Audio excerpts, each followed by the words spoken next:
অক্ষয় English guide চ্যানেলে আপনাকে স্বাগত। তোমাদের সুবিধের জন্য, আমার সমস্ত ছাত্রছাত্রীদের সুবিধের জন্য এবং যারা বাইরে আছো তাদের জন্য আমি ইংরেজির একেবারে গোড়া থেকে সমস্ত কিছু আমার পছন্দের বিষয়, গ্রামারের যেগুলো ইম্পর্ট্যান্ট টপিকস, সেইগুলো নিয়ে শুরু করছি আমার প্রথম ভিডিও। ইংরেজি শিখতে গেলে তার গ্রামার পোর্শনে প্রথমেই জানতে হয় পার্টস অফ স্পিচ। এই পার্টস অফ স্পিচ 8 টাইপ, অর্থাৎ 8 রকমের। নাউন অর্থাৎ নেমিং ওয়ার্ড, এক্সাম্পল হিসেবে আমরা বলতে পারি যে কোনো নাম। মনে করো তোমার নাম অমল, তো সেটাই নাউন। প্রোনাউন অর্থাৎ রিপ্লেসমেন্ট অফ নেমিং ওয়ার্ড, নামের পরিবর্তে যে সমস্ত ওয়ার্ড বসায়, যেমন হি, শি, ইট, দে, ইউ। এরপরে 3 নম্বর পার্টস অফ স্পিচ হলো ভার্ব।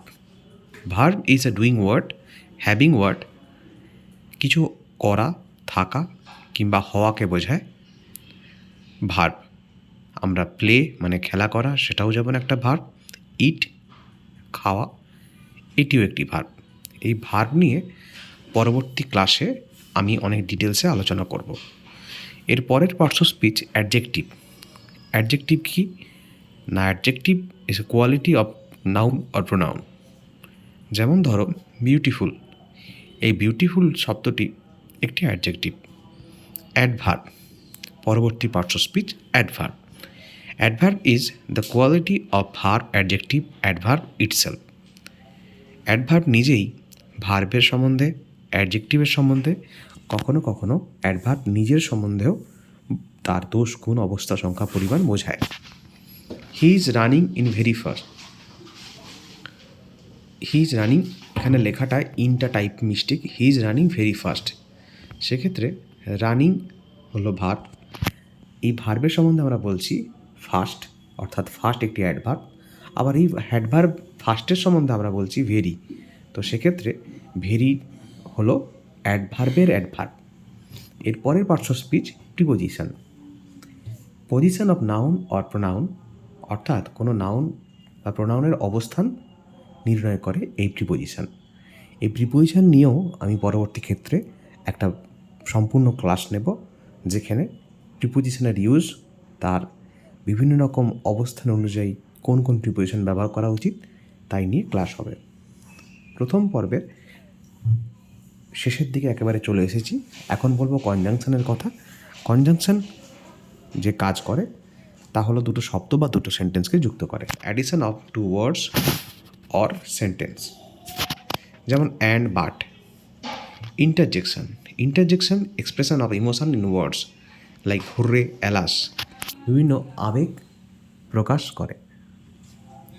সেন্টেন্স, এই সেন্টেন্সকে আমরা 5 ভাগে ভাগ করি। প্রথমেই শব্দর কথা বললাম, অর্থাৎ ওয়ার্ডস, যে পার্টস অফ স্পিচ 8 টাইপস। এই ওয়ার্ড, অনেকগুলো ওয়ার্ড নিয়ে তৈরি হয় সেন্টেন্স। এই সেন্টেন্স যার একটা নির্দিষ্ট মানে আছে, অর্থাৎ it has a proper meaning. It has 5 types like assertive. সেন্টেন্সকে আমরা 5 ভাগে ভাগ করলাম। প্রথমে অ্যাসার্টিভ।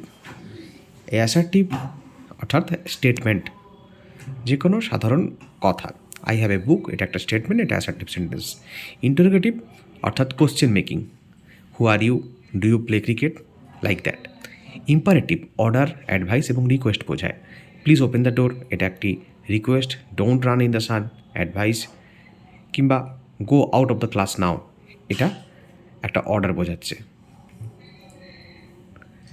প্লিজ ওপেন দ্য ডোর, এই জাতীয় শব্দ রিকোয়েস্ট। সেক্ষেত্রে আমরা বুঝে নিতে হবে রিকোয়েস্ট, অ্যাডভাইস বা অর্ডার বোঝালে সেই ধরনের সেন্টেন্সকে আমরা ইম্পারেটিভ সেন্টেন্স বলবো। এরপর সেন্টেন্সের 4th টাইপ অর্থাৎ অপটেটিভ, যেটা কোনো ইচ্ছা বা প্রার্থনাকে বোঝায়।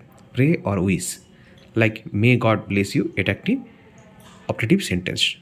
এরপর একেবারে লাস্ট আজকের ক্লাসে এক্সক্লেমেটরি অর্থাৎ exclamation of emotion, like hurray we have won the match.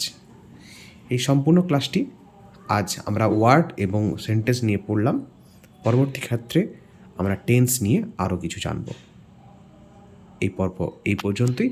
ভালো লাগলে চ্যানেলটিকে লাইক এবং সাবস্ক্রাইব করতে ভুলবে না।